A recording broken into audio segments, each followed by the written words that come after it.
Hola, mi nombre es Consuelo Olivares, yo soy investigadora postdoctoral del Instituto Milenio de Biología Integrativa y hoy día les voy a hablar sobre la vacunación, desde sus orígenes de la vacuna de la viruela hasta el SARS-CoV-2. La vacunación en sí es una herramienta exitosa que existe para combatir enfermedades infecciosas. Esta ha sido una estrategia que se ha utilizado ampliamente tanto para la prevención como la erradicación de estas enfermedades. Esta tiene sus orígenes a fines del siglo XVIII, cuando Edward Jenner desarrolló la primera vacuna que fue contra la viruela. Él en ese tiempo tuvo una observación bastante importante, que fue que las vacas eran capaces de producir una enfermedad bastante similar a la vacuna, a la viruela humana, que llamó viruela bovina.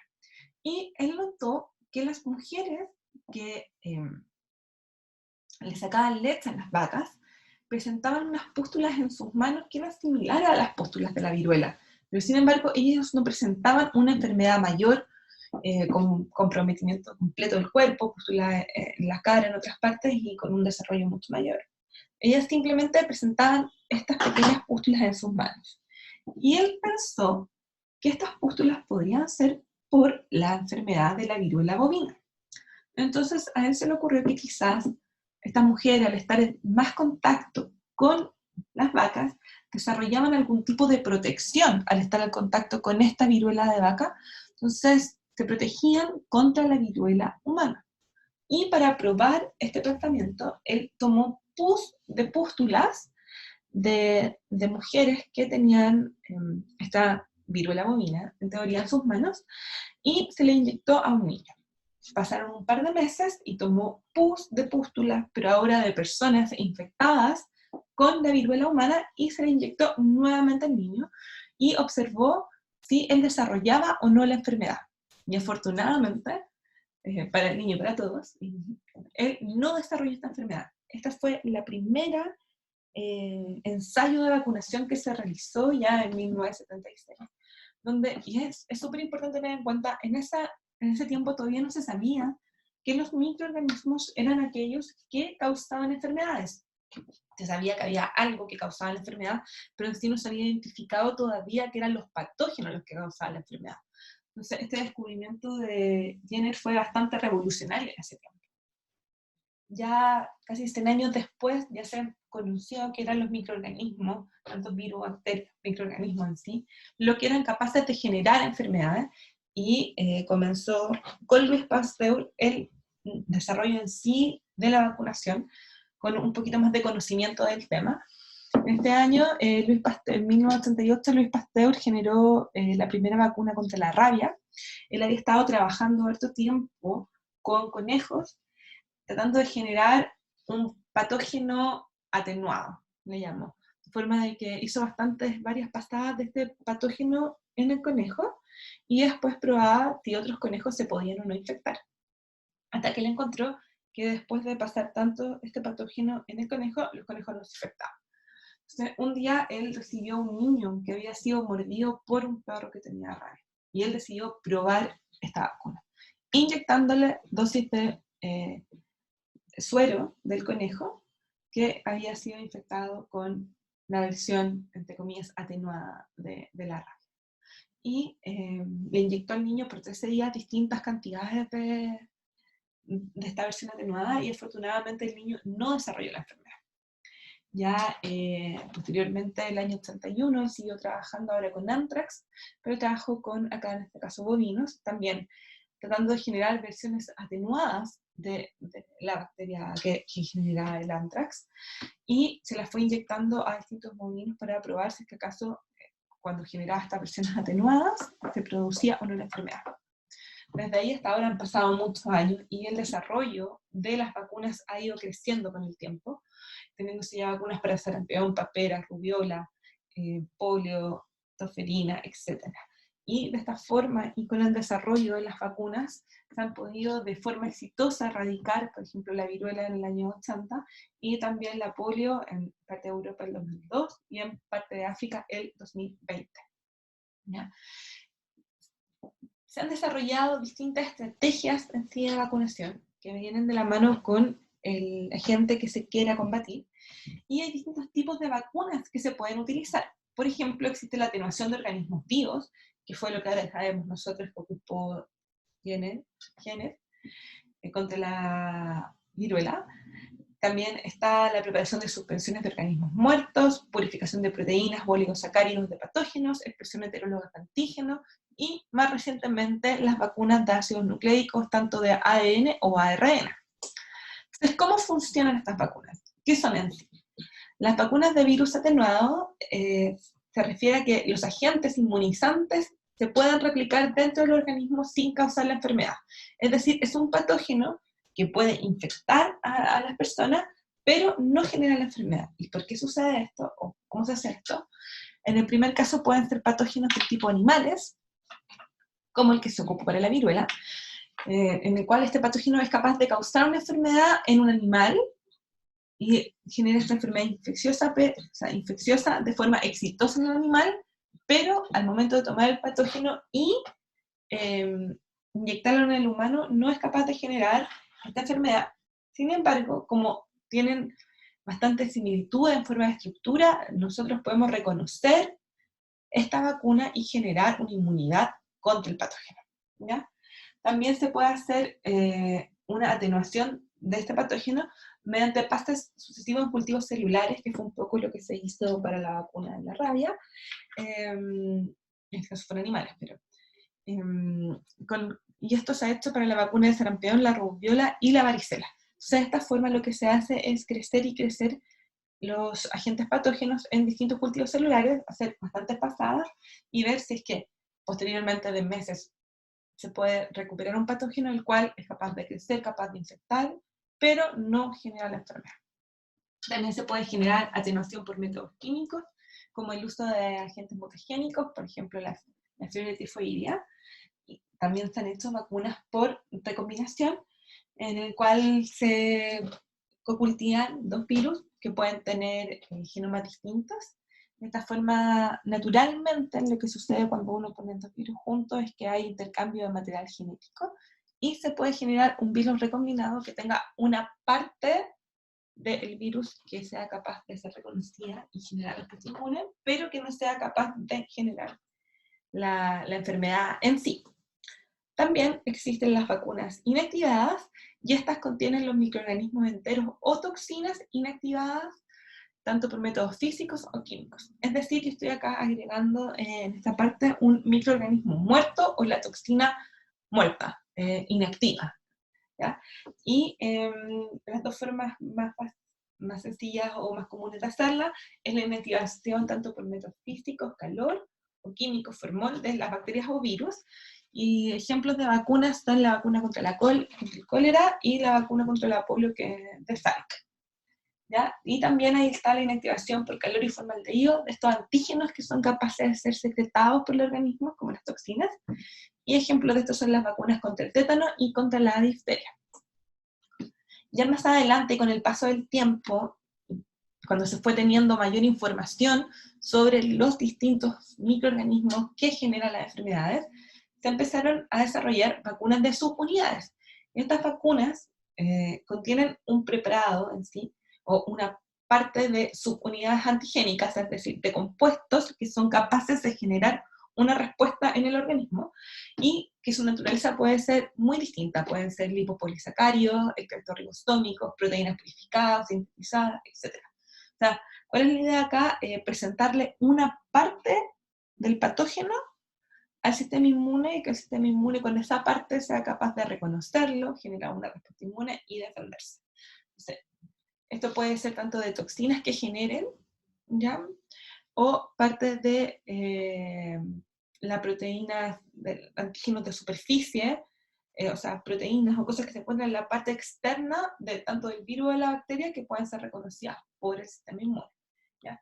Ejemplos de estos son toxinas que proceden de patógenos que se han modificado por calor, o elementos químicos para eliminar su toxicidad, como por ejemplo la toferina.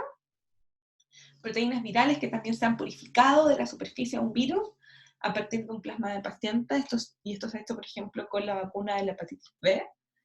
También se pueden hacer fracciones virales o bacterianas y esto es un fraccionamiento con disolventes orgánicos o purificación con detergentes. En este caso son las vacunas que se ocupan tanto para la gripe o para la tosferina. Y también se pueden hacer mezcla de polisacáridos capsulares o polisacáridos capsulares conjugados con proteínas, y esto básicamente es purificación de los polisacáridos que se encuentran en las bacterias, y estos se mezclan, se pueden mezclar o no con proteínas. Y ejemplos de estas enfermedades son, o sea, de vacunas para estas enfermedades son la enfermedad neumomeningocócica, la influenza tipo B, etc. ¿Ya? De hecho, estas vacunas ya llevan un buen tiempo, y si nosotros vamos y miramos el plan de vacunación reciente del año 2020, podemos ver que nosotros vacunamos normalmente a nuestros niños con distintos de este tipo de vacunas, ¿ya? Por ejemplo, la BCG, que es una de las primeras vacunas que nosotros nos ponen, es una vacuna bivalente, y también la hepatitis, que también se coloca en el momento de nacer. De hecho, esta sí que es la primera, recién nacido se pone la hepatitis. Es una vacuna de su unidad que está formada por los antígenos, ¿ya? Entonces, nosotros normalmente en Chile estamos ocupando distintas vacunas que nos han permitido poder erradicar y disminuir muchas enfermedades importantes y bajar la tasa de mortalidad de estas enfermedades, ¿ya? Y estas son de distintos tipos. Vivas atenuadas, combinadas, inactivadas, subunidades, etc. Ahora, y este último tiempo, también se han desarrollado nuevas vacunas que se llaman vacunas genéticas y que se basan en la inyección directa en el huésped de un plásmido, o sea, que es una secuencia circular de ADN, que es nuestro material genético, o de una secuencia de RNA que codifica para un antígeno o un patógeno, ¿ya? Y esto se ocupa en lugar de poner el antígeno proteico o el patógeno atenuado muerto, que son las vacunas que ya vimos previamente, le debes poner una secuencia de ADN o RNA o ARN que pueda ser reconocida por nuestras propias células, ser leída y poder generar en nuestras propias células el antígeno, ¿ya? Ejemplos de estos son, bueno, la inyección directa de ADN plasmidal, el cual, como ya les mencioné, puede ser reconocido por las células y expresar el antígeno de interés, o el ARN mensajero, que se encuentra en una nanopartícula lipídica, y un ejemplo de esta última serían las nuevas vacunas desarrolladas contra el SARS-CoV-2.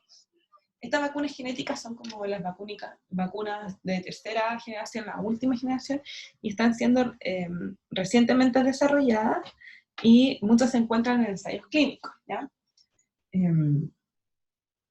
Y han sido las que se han elegido para, como, no las únicas, pero una de las nuevas vacunas que se han elegido como una estrategia de vacunación contra SARS-CoV-2. Les digo, hasta este momento, es decir, bueno, diciembre del año 2020, existen 64 vacunas para combatir el coronavirus que se encuentran en distintas fases de los ensayos clínicos en humanos. Las 64 vacunas son hartas vacunas, ¿ya?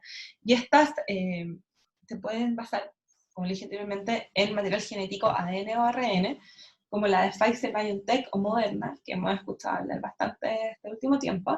También se pueden basar en virus inactivados, como la de Sinovac, Sinopharm, Bharat Biotech, de subunidades como la de Novavax, y con el uso de vectores virales. Estas son también vacunas de última generación en sí, y estas como la de Oxford AstraZeneca, perdón, y Johnson Johnson y Sputnik 5.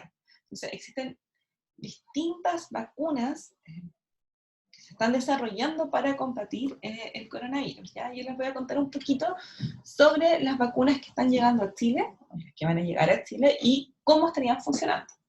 En general, las primeras vacunas y las que ya están en Chile, las que se están vacunando, son de ARN o de RNA mensajero o mRNA, y estas se basan en ocupar una secuencia de DNA que codifica para la proteína spike del coronavirus. Acá yo les presento nuestro coronavirus, una partícula viral que tiene su genoma de RNA, ¿ya?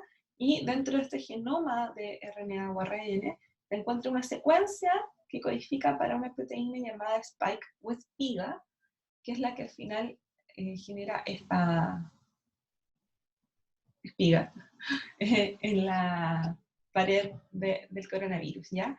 Entonces, lo que hacen las vacunas de RNA, las dos que les mostré anteriormente y las otras que existen en sí, es tomar la secuencia que codifica para esta proteína Spike y encapsularla en una nanopartícula lipídica, ¿ya? Esta es la forma en la cual se ha desarrollado, la tecnología en la cual se ha visto que se puede entregar, entregar el DNA a la célula, el RNA, perdón, a las células de forma exitosa, ¿ya? El desarrollo en sí de las vacunas de RNA lleva más de 20 años. En un principio se tuvo algunos problemas en sí, porque el RNA es una partícula, para todos los que trabajan en sí en laboratorio ya lo saben, en investigación, es una partícula súper lábil, se degrada muy fácilmente. Entonces, costó mucho el poder desarrollar la tecnología para poder tener una RNA que no se degradara, que pudiese entrar al núcleo, que no generara una respuesta inmune exacerbada, etc. Y ya hace 15 años se descubrió que si yo realizo una modificación en una base de la RNA, que es la uridina, por una pseudouridina, la respuesta inmune que se genera cuando yo entrego esta RNA no es tan grande. Entonces yo puedo ocupar el RNA como una vacuna, un mensajero, para poder promover la expresión de un gen en particular. Y bueno, y posteriormente distintas compañías como Moderna o BioNTech desarrollaron la tecnología de estas nanopartículas de lípidos que son capaces de envolver el RNA y protegerlo. ¿Por qué hay que protegerlo? Porque como les conté, el RNA en sí es una molécula súper lábil, entonces es necesario que esté protegido para que no sea degradado y pueda entrar a la célula. Entonces, ¿cómo funciona esto? Dependiendo de la vacuna va a ser la formulación que tenga en sí la nanopartícula de lípido, pero se toma un fragmento de esta proteína del mensajero, del ARN o RNA mensajero que codifica esta proteína, y se encapsula en esta partícula de lípido. Entonces esta partícula de vacuna de lípido es capaz de entrar en contacto con nuestras membranas celulares en el sitio de la inyección y entrar de esta forma. Y este mensajero es directamente leído por nuestra maquinaria endógena encargada de la traducción de proteínas, y se genera esta proteína Spike, las cuales forman un trímero y generan este multímero, el cual es capaz de poder posteriormente ponerse o instalarse, anclarse en la membrana de nuestras células, ¿ya? Y también, bueno, parte de lo que sucede es que se pueden generar distintos fragmentos de la proteína una vez que está degradada dentro de estas células, las cuales pueden ser presentadas a nuestro sistema inmune también en estos receptores. Entonces, de esta forma, cuando yo tengo una vacuna de ARN o RNA, lo que yo tengo es una secuencia genética que es capaz de entrar a nuestras células, ¿ya? Y esto es importante, por si acaso, entra en nuestro citoplasma, no entra en nuestro núcleo, nunca va a entrar a modificar algo de nuestra célula, sino que entra en nuestro citoplasma, es transcrita, o sea, es traducida, perdón, para generar la proteína, y esta es solamente una proteína del coronavirus específica, que es la proteína Spike, la cual después puede ser presentada a nuestras células del sistema inmune, y ya sé que van a más adelante hablar de la parte más inmunológica de las vacunas, ¿ya? Entonces puede ser presentada a nuestro sistema inmune con el fin de poder otorgar efectividad y protección ante una posible infección contra el coronavirus, ¿ya? Entonces, las vacunas, las dos vacunas que se encuentran más adelantadas y ya se tiene permiso para su uso, en este caso son las de Moderna, que es una empresa estadounidense, en la cual se ocupó el mRNA o mRN mensajero, encapsulado en una partícula que se llama 1273, ¿ya? Y el resultado de la fase clínica, que esto es súper importante, de la fase clínica 3, con más de 30.000 pacientes mayores de 18 años, muestran que esta vacuna es segura y tiene una eficacia del 94,1%, ¿ya? Esto, ¿por qué la recalco que es importante? Porque este ensayo no solo se hizo, sino que se hizo y se publicó y se tienen los datos y se ha visto que protege la cantidad de personas que tienen la enfermedad. Cuando son vacunados son muy, muy pocos y tienen síntomas muy leves, ¿ya? ¿Y cómo es la forma en que se administra? Se tienen que administrar 2 dosis de esta vacuna cada 28 días de diferencia, ¿ya? La otra vacuna que se está administrando acá, que es la de BioNTech Pfizer, también tiene una partícula, se basa en la nanopartícula, como les mencioné anteriormente. Esta se llama BNT162B2, ¿ya? Y también se encuentra con su fase clínica 3 ya publicada. Fueron en este caso más de 40.000 participantes de mayores de 16 años y muestra que tiene una seguridad, que es segura y tiene una eficacia del 95%. ¿Y cómo se administra esta vacuna? A través de 2 dosis que tienen 21 días de diferencia, ¿ya? La tercera vacuna es una vacuna basada, que es la de Oxford AstraZeneca. Es una vacuna basada en un vector viral, ¿ya?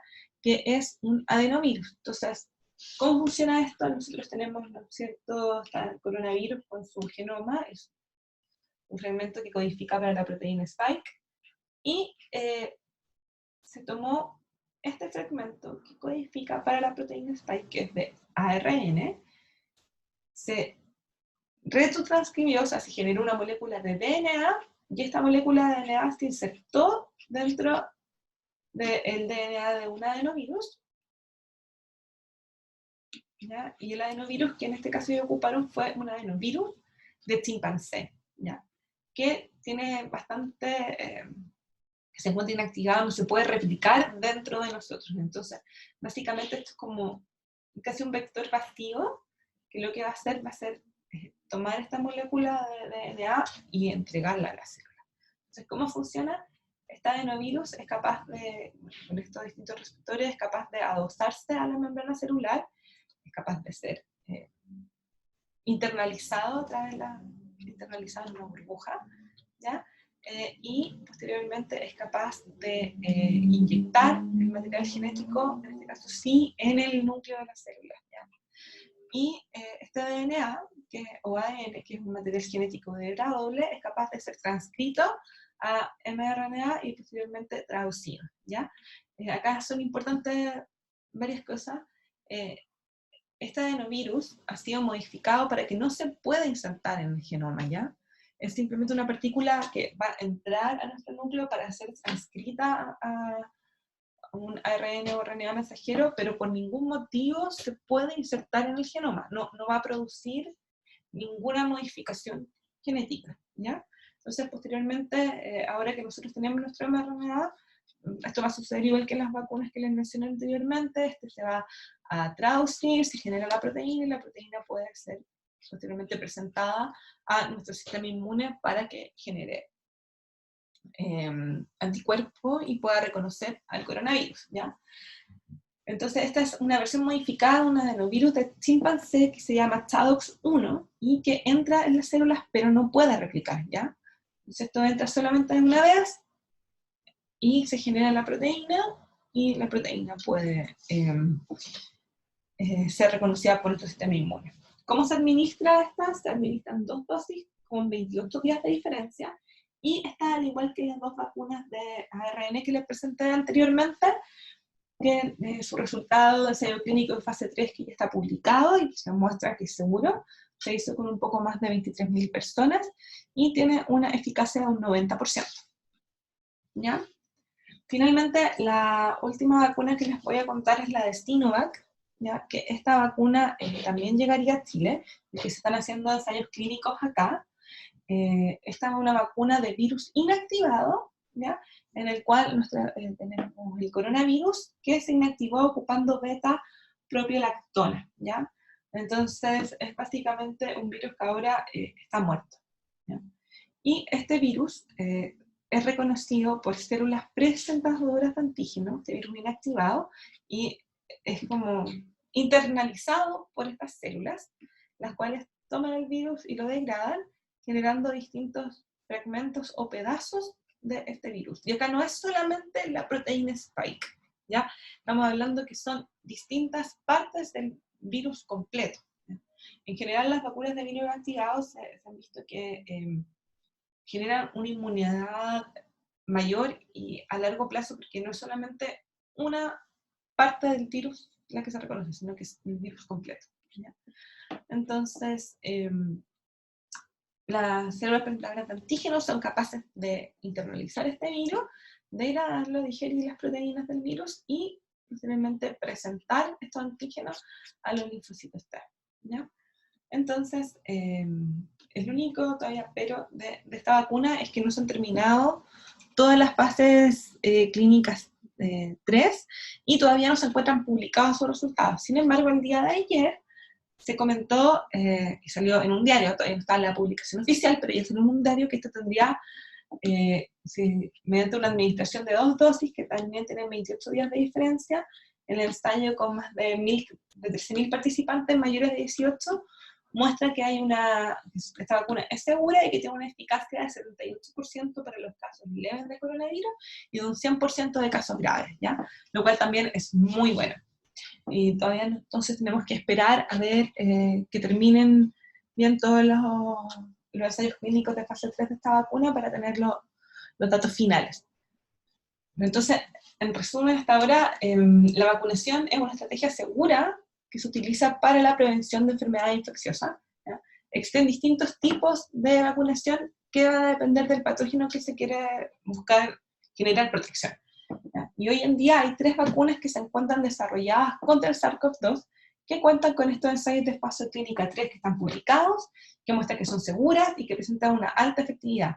Entonces, llegado el momento, que ojalá sea luego para todos nosotros, poder vacunarnos, ¿ya? Poder vacunarnos para poder disminuir y poder controlar esta pandemia.